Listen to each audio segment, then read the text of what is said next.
Good morning, class. Welcome to Homeroom with Unc and Market Monk.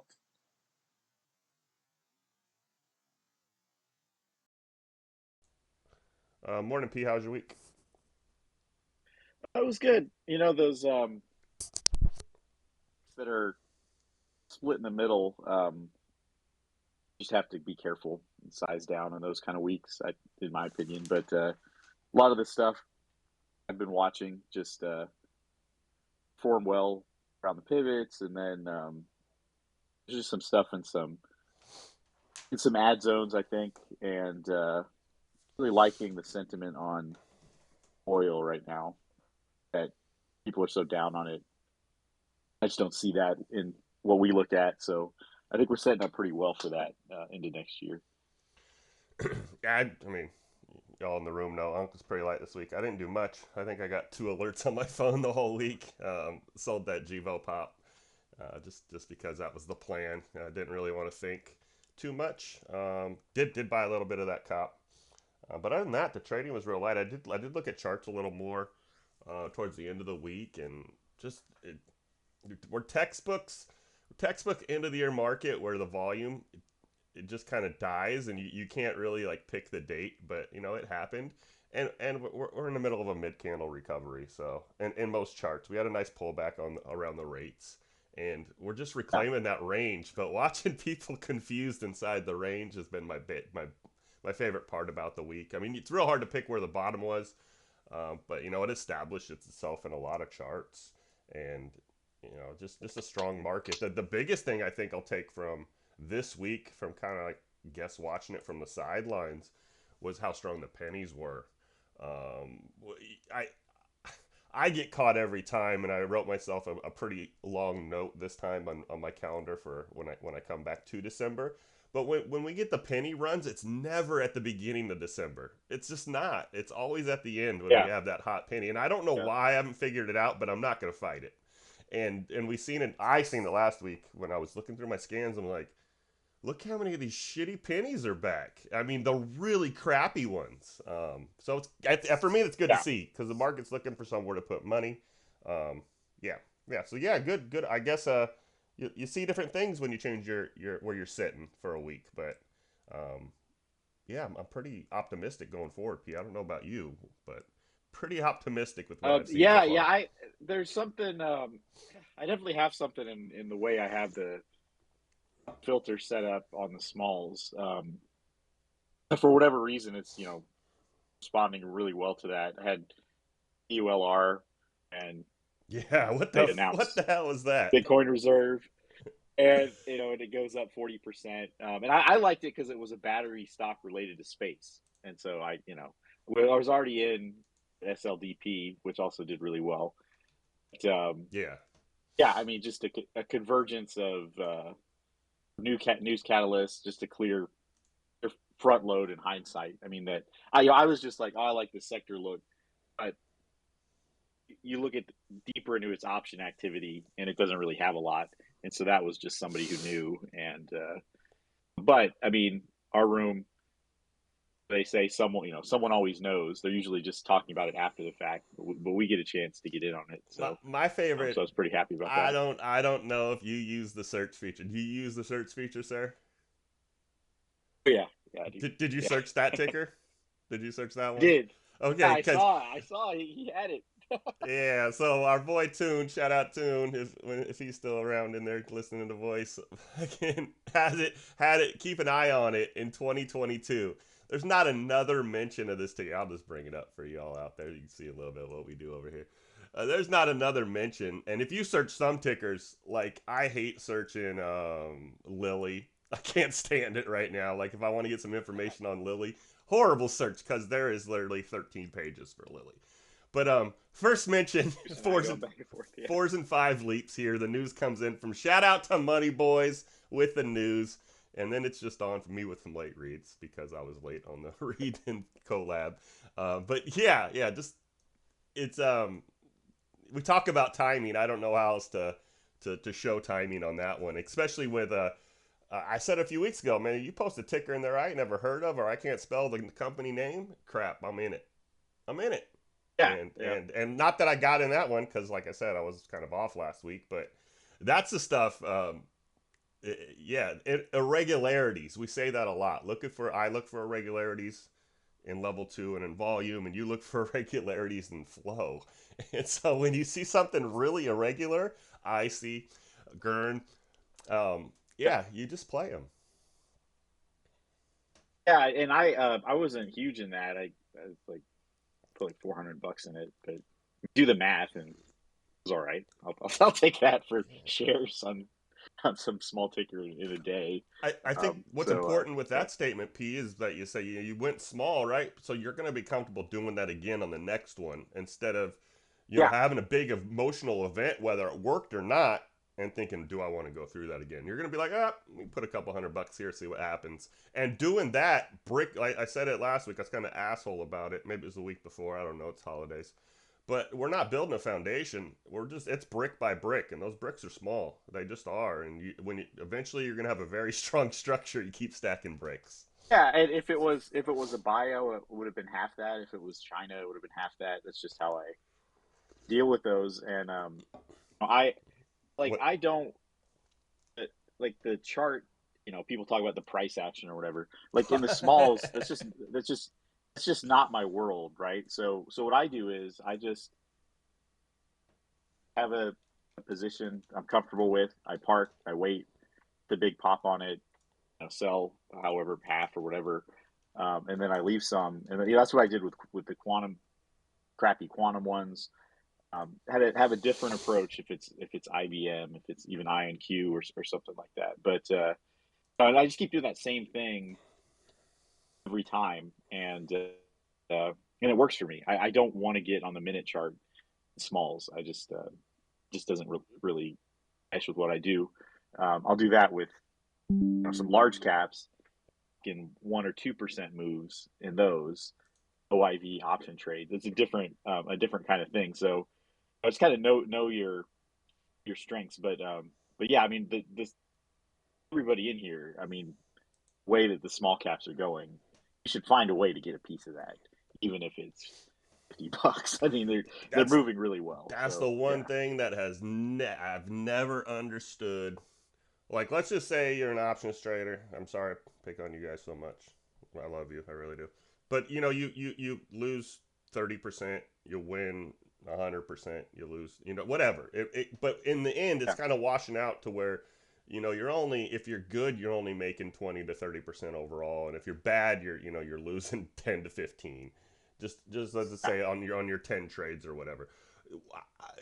I don't know why they don't see the safety in the shares like that, and that I'm going to be able to put in 30 or $40 where I can't do that on Apple or Tesla or something like that, or Square, or because I'm going to get one. Yeah. I am going to be one share gang, whereas this I can get 10.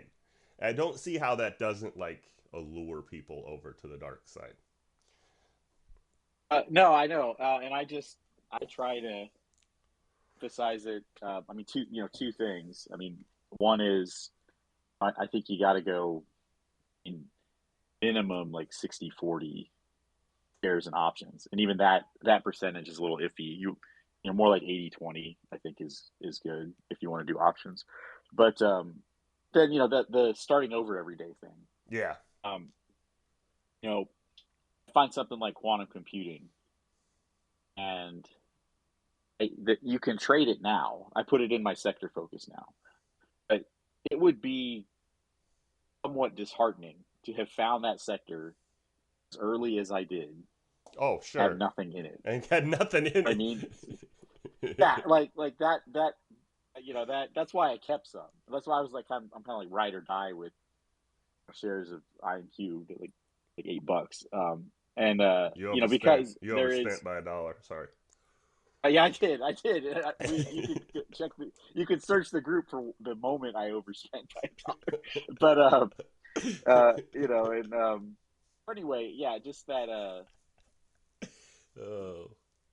starting over every day, like get an options account, $3,000. I'm gonna trade with 1,500 of it, and then however it goes, make 200, and you do it again the next day, and the next day, and the next day, and then you start feeling like you have to trade every day, and that's not a good feeling either. So you get to a week like this, and or like week like last week, holiday week, one of them the short day, people piling into zero DTE. That's just not how you want to be. It really isn't. And I see it with crypto. Like people talk about escaping matrix, or basically what they mean is like they don't want to have a job. And so you're gonna escape the 9 to 5 to stare at charts 10 hours a day. I mean, is that really an upgrade? Um, because if you're putting if you're not swing trading at all, putting that pressure on yourself to jump into the moment and trade something, you're going to be locked into screens all day. And I don't like that. I like Go ahead, finish it. like Finish the your thought. research. Yeah, I like finish that. I like the research element. I don't want to look at charts and just be in a trade 18 hours a day. And that's what a lot of these people are doing these days. Yeah, I think I can speak from experience on what they want. um, Yeah, um, and you're still working. That's the easiest way I can say it. yeah, It's yeah. hanging out just charts. No, I'm with you. The research is more, but I think what you're really getting, just so you guys know what you're actually going to get, is just a little freedom on when you work, right? Like, Yeah. um, I mean, outside of 5 to 8 in the morning, I really don't have to be at the screen. But I mean, that's still 15 hours a week. I mean, 12 if I take a day off. So yeah, it's not the change is for me is you know the I had to go from working for somebody to working for myself to make, lack of a better term, 6 figures. I mean, that's just that was my education level, my skill set. That's just where it was at. Like that's what I was gonna have to do is work for myself, and it's hard work working for yourself. That's like 8 to 10 hour day job, and then you still have to do all the back end stuff. So if you're just working 8 hours a day and you get PTO and holidays and stuff like that, and you're making decent money, it ain't that much greener on this side. Um, it really isn't. It really isn't. And then there's the paradox of the person that is kind of working, you know, 12s or whatever, or the extra job, kind of like where you started, working three different things just to make sure you do get enough on your plate. Um, a lot of those guys aren't going to have enough capital to start this.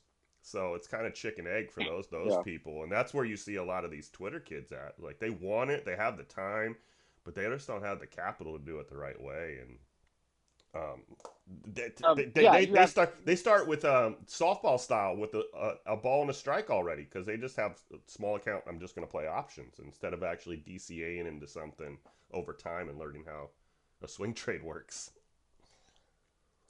Right, and there's just no, and we talked about this. I mean, there isn't that margin for error Yeah, options. yeah, Like you botch a share trade, and you still have the shares. And I mean, unless you're talking catastrophic, you know, the people who chase Party City, seeing the news on them go out of business brought back memories.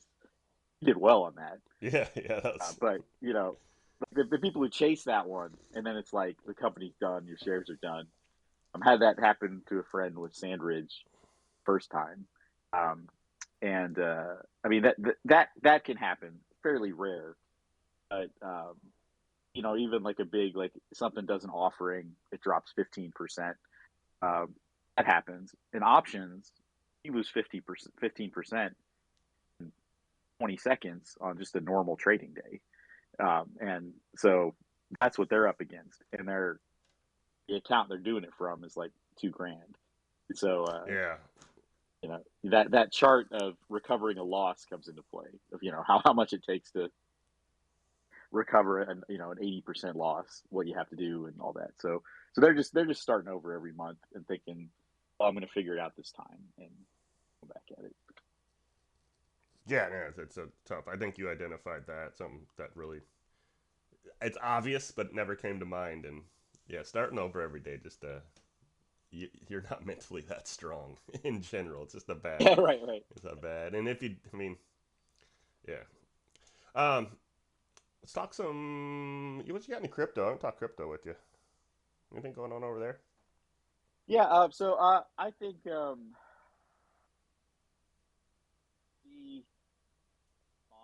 bond gets like the 92 to 94 area. But I think yeah, we could be here for a while. This is going to wash a lot of people out. Um, I I like what's going on in the sense that getting well for me, like MSTR is pretty responsive to the pivots I had from before, and then the way that some of the miners are bleeding out, they're starting to get into an area where I think we want to Mm-hmm. take a look at them. It's going to be easier to trade these from when Bitcoin's 92, 94 back to 100 than to think you're going to go 105 to 120. Um, that breakout to 120, I don't think is just going to happen in just everyday conditions. I think it takes uh, some kind of news. The more likely thing to me, you got this Tether. Have you heard about this? No, Tether being delisted in Europe and that kind of thing. Okay, no, no. so there's a all right. So there's a Tether's a stable coin, right? It's Yep. linked to the dollar. People use it to buy Bitcoin.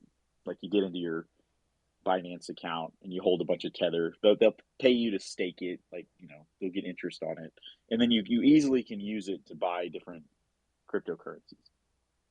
Okay, so um, Tether's been accused of fraud for a long time. They're not very transparent about their accounting, all that kind of stuff. So you get news about Tether, it usually brings the market down temporarily, and then it pops back up. Europe's going to delist or ban or whatever Tether the end of this month, and that is it can be a nice news catalyst to shake up some range. It usually isn't anything kind of long term. So that's mainly what I'm looking at with crypto. I'm saying 92, 94. We if we flush below that aggressively, I think just be ready to you know call up some charts and some crypto miners. I'll see how the flow responds. So I think we're going to have some pretty good trades coming up. But I think it's that instead of crypto going to the moon. Um, so it's more of a short swing day trade kind of thing. Yeah, I'm with you. I'm really waiting for another country to kind of mention they're going to do what Venezuela tried to do or is doing. Um, Yeah, well, Japan just said they're not. yeah, They voted down a strategic Bitcoin reserve. So one by one, and that wasn't a big deal, but one by one, I think you'll see countries start to do that. Russia had some statements on Bitcoin lately, I like but the I like the yeah. smalls better, to be honest with you.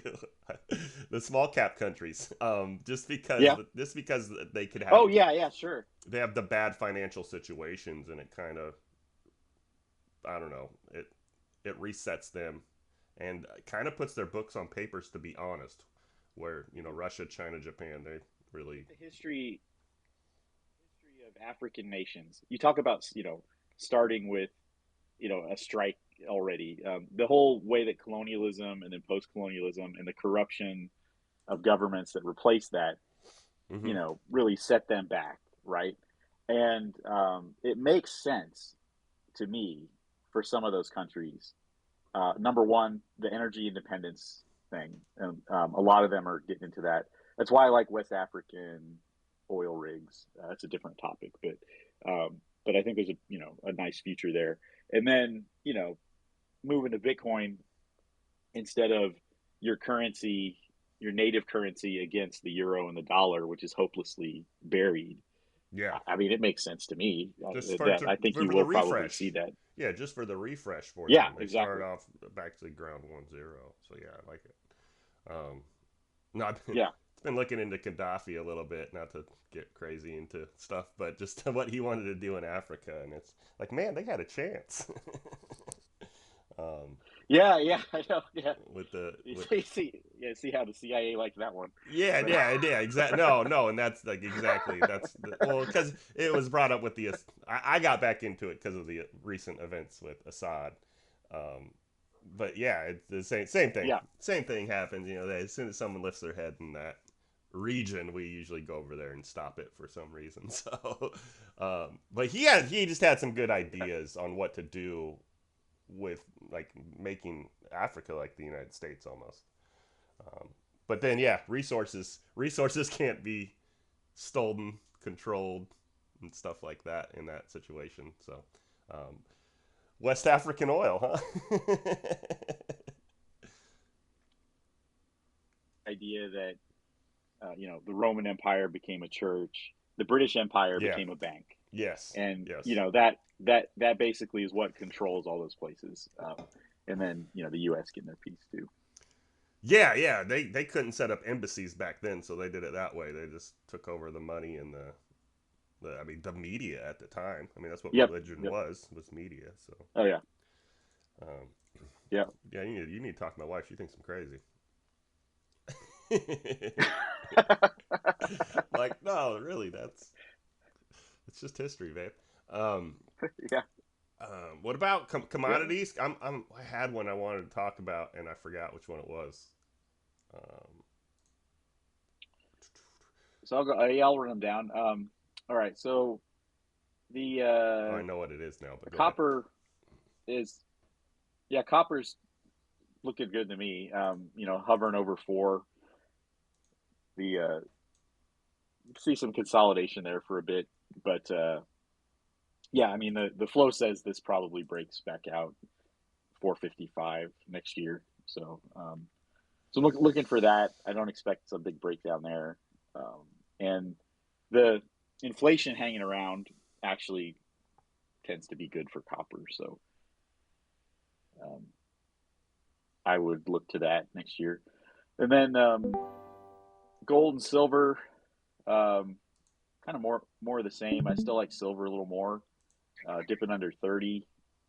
I think to me if I map this onto the stocks, 28 is sort of the absolute floor I would expect on silver. I don't think we even get there, but anytime it's under 30, I think you want to look at some silver charts, maybe start to move in on those. And let's see,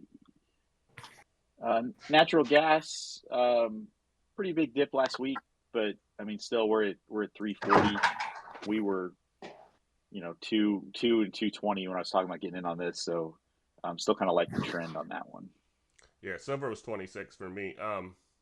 We're way ahead of that still. So the chart's pulling back is watching that 30 number. Um, I love the TA on that for some reason. It was uranium though, P. That was the one. Oh yeah, yeah. Just the pullback in the charts. Kind of want to. I know Um, it's a tougher one to read because of yeah. I where it's mean, traded. it's right, right. It's I call it oversold here. 70 bucks. I mean the flow on these charts have held up pretty well, and any kind of move back towards 90, you're going to see a real explosion there. So yeah, I think they're setting something up in uranium. I mean, I don't think we're going back to like $55 or anything. So it's gonna find a spot here. I don't really know where. I mean, I don't know. 70 seems like a spot. 68, something like that. But Yeah. no, I like uranium. I think you want to think longer swing because a lot of the flow for it is autumn and next winter. So they're buying time. Interesting. Interesting. Yeah, I know that's a tougher read, but when the charts reset, um, that's when I dive in. And then gold too. Not to give anything away, but I think we're both seeing something there through. I'm reading the tea leaves a little bit, and I have a lot of them in my reserve on to ask when you ask, and you just happened to ask this week. So well, interested in what you think about gold too. Yeah, I mean, I think the out on gold um, is probably going to enter its next phase, and I think it'll that move up will be pretty aggressive. 3,500 to 4,000, somewhere like that is where I think it's going to land. So um, yeah, I think you want to get a piece of that for sure. That's like a Bitcoin 100K call right there, P. That really Yeah, is. yeah, Yeah, that really is. I mean, that's a huge move in gold. Buy coins. Paleo will be good. yeah, yeah.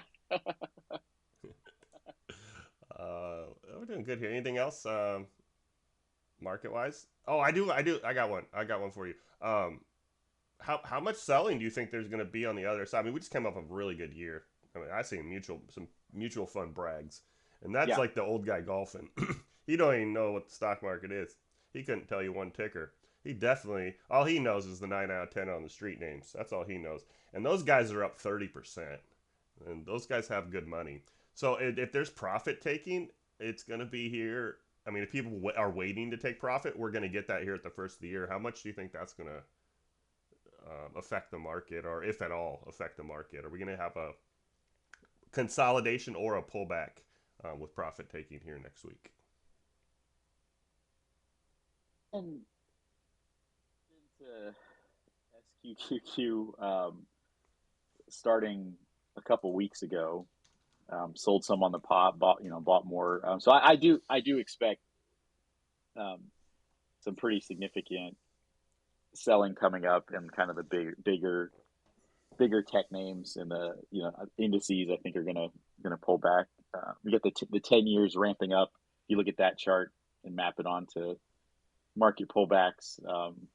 That is pretty common, and that one in particular to me is where you get a lot of the pop and fade. Very dangerous to chase pre-market upside right now. So that's one thing I would say. But yeah, no, I do think we're gonna pull back. When we talk spy, I got some flow on that. So Oh, good, good. Well, I think that's your one of your we're gonna indicators. get yeah, I think we're gonna get um,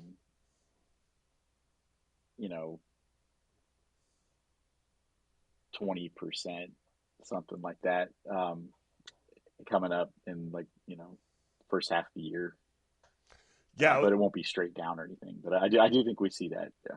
yeah. I'm saving that for the Wednesday combo about next year in general. But Yeah. Yeah. I do have the Yeah. my notes from last year. Looking back, I was asking.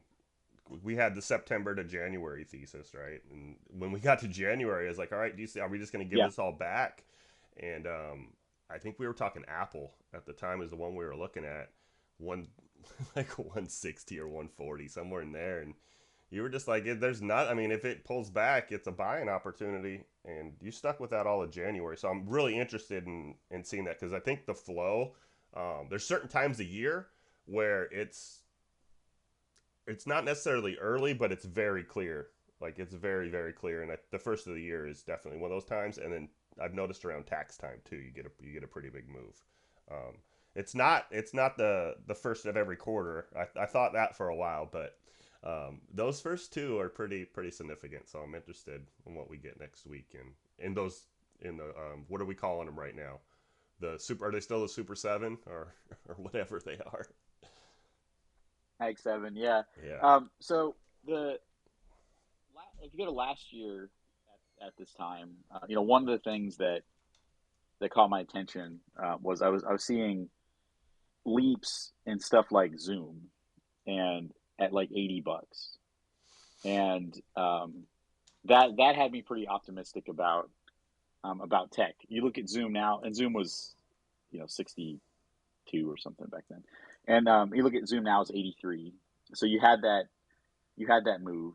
Um, those leaps, they did whatever with them. They rolled them, or did well in that trade. Um, I don't see aggressive tech leaps happening right now at the sure. same time of year that I saw then, and that makes some sense for where those charts are. Um, the moves they're looking for, they're more hedged, they're shorter term, you know, that kind of thing. So and then you look at, I mean, yeah, the market's probably not just going to explode upward from all time highs. So that makes some sense too. And so I think there's a lot of different factors that go into these projections we have, and then how you actually use them um, to trade and what you're looking for. And I'm definitely leaning towards some names that aren't SPY sensitive, Yeah, yeah, smalls, yeah, IPOs, that kind of thing. I think we're still gonna do really well there, even as the market gets a little sour coming up. yeah. Rec sector, IPO, small caps round two, burger index, all going to be revisited in my opinion, Yeah, for yeah. sure. Well, while we're on the chart, let's roll into SPY here. Um, we got inside bar kind of last week. Definitely, we didn't talk SPY last week, but or excuse me, about the week before, but kind of stuck in that initial range drop from the rates. Still inside the high we had and that range drop from the rates. Decent volume, to be honest, this week. I'm used to the candle not being around the 30-day average, and it was on SPY. Yeah, I think this is stuck here for a little bit, and then we're probably gonna test that bottom one more time.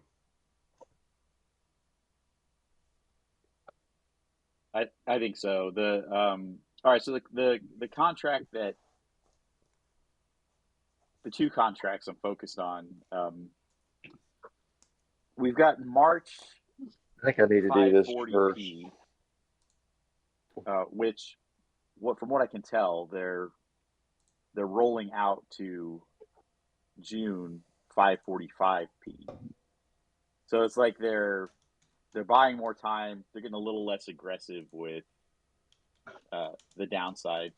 You always have to understand that. I mean, there isn't someone out there who's just like, Hey guys, I that's need y'all they're to go somewhere. aggressively shorting, but Go that's play. where they're protecting themselves. And so a pullback with that much time, probably 20, 25 points above that is what they're looking for in the next couple months. So that's influences kind of what I think about SPY. Maybe not week to week, but over a month or several weeks, something like that. So 560 is an area of interest for me. Yeah, that makes sense just on a percentage. If I go any levels, it's not gonna be it's gonna be too much. So just it's been riding this 50. So I'm interested in when we get under the 50 and it rejects once. Until that, the pullbacks aren't gonna last. Yeah, But that's gonna happen sometime between now and maybe the middle of the month, if we stay on schedule from what you're seeing. So that's what I would look for. That's my indicator on SPY right now is this 50 because it's the only thing that's really been respected, and that's on the daily, not the weekly. Only thing's kind of been respected so far. I am interested in the first test of the top too, though, P. That 604, 605 area. Um, I think you'll see a lot of activity then too. Do you think through open interest that a lot of people try to short around rates and got lucky, or I, right. I do. I think that because they clearly like the second some of those contracts woke up, they got out of them. They just rolled them to later. So yeah, the open interest wake up is something too. there's still pressure Especially pressure there? yeah, exactly. And so I mean, one of the things that helps the market bounce is you sell to close a bunch of those puts and get that just remove that pressure and the beach ball comes back up a bit. So um, that in and of itself is where you get I mean the not like we're in a bear market or anything, but like No. a bear market rally tends to be very ferocious, right? Yeah. But so it's a similar thing on a smaller time frame that you have all of these bearish positions and it's like they're lucky to escape it and so they get out of it and then the market rises back up. You get these little mid candle on the 4 hour or something, and that's going to keep happening too, I think. So it's hard to sustain a swing with puts.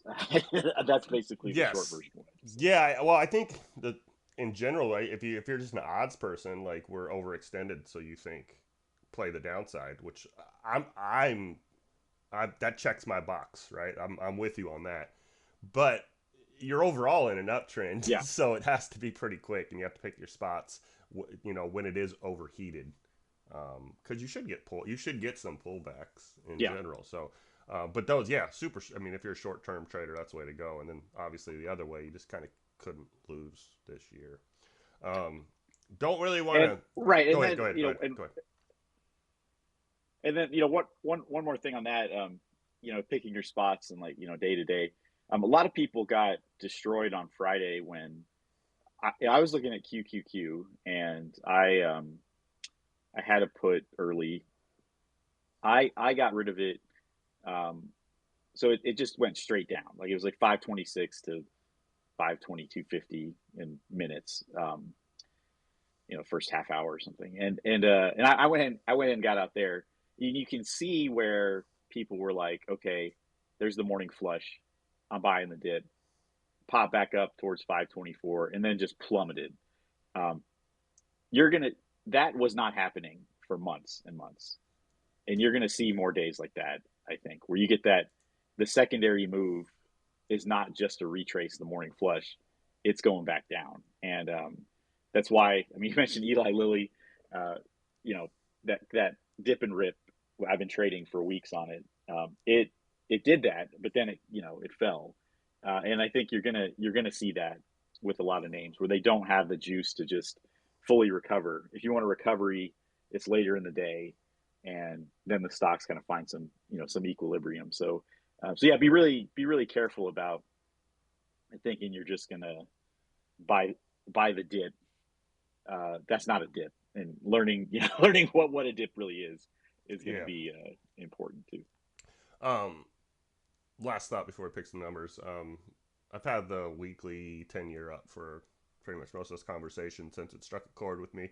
But bull markets and bear markets can last for years. And if you look really at the SPY chart for the last 10 years, we have this nice big COVID dip here. I mean, I don't really call that I call that a world event. Not really a bearish market. And then we have the 21, the 21, 20, the into 22. Um, and it really was just some pullback to the 200 if you look at it on the bigger picture. The market looks very bullish from a 10-year picture, so I'd keep that in mind. It's designed for growth. It's designed to outpace inflation, so just kind of be mindful of that when you're trading. um, big picture for me, that's important in SPY. Oh yeah, I mean the ETFs and passive investing. I mean, there are buyers that are buying without even they're not doing anything. It's through their job. It's Yep. through like I mean there's buyers there, and what happens though is like so the shorter term people manipulate that situation, and that's why like someone getting added to the S&P, a lot of forced buying there, but those stocks do often drop after that happens, and then but if you're a Lulu investor this whole time, all of that's just a little ripple if you're not if you're only looking at it every 6 months or something like that, but yeah. So I'm with you. It's built to go up. So I mean, when we if you got the want to be a last bear, 200, just in the mental beware state, of it. when we got the last 200 touch P, it was right around 320. When we touch 200 again, it's going to be in the 500s. And it's Yeah, just, I mean, exactly. it's just how the market is. So, yeah, I again, kind of probably for the midweek conversation, but bull markets do last for years. So I'll just leave it at that. Um, what do you got? Give me some numbers. I got no fucking clue. So 605 on the top, right? Shit. I've got say 587 uh 66 on the bottom and 601.98 on the top. You had a chance to go 666 there, and you passed on it, sir. 606.83 auto RTL on the 20-day here. I'm going to roll with that. 604 just didn't seem like enough, which is your 20-day volume profile or your daily volume profile average, as I call it. That's just your center mass. You can see it on the daily as well. I just like the higher number. I think we get a little pop above that if we go. And then I'm not as down as you. I think breaking 590 this week. They will do their best not to. So I'm gonna go 590.03. So we're bracketed a little bit. I'm a $4, let's say $4 above you this week, P. And just the same size candle, $4 above you. Yeah, you got the same low as last week, so 87. Yeah. I think, I mean, for me, and it might not happen, or it might happen next week. I don't know. But there's unfinished business from when Jay Powell killed it in his talk, and then it ripped back up. So I just think they go clean up that flow down there at some point. Could be this week, could be 2 weeks from now, but that's where I see the downside. Perfect. No 610 though. We agree on that, and we probably agree on right. We probably also agree the market's not closing the new year. Well, I don't know. It's midweek. That's a good question. Market closing the new year at 600 or not, P? And then we're out. We're done. No. I'm gonna go yes just for fun. Because I don't know, and we're fine. It's $5. I mean, we could have a good Monday, Tuesday, and call it a wrap, and then right. And the fucking death selling comes in next week and a half. Perfect. Ready to get to work? Look at some stocks. Yeah. Awesome. Like and subscribe somewhere, people.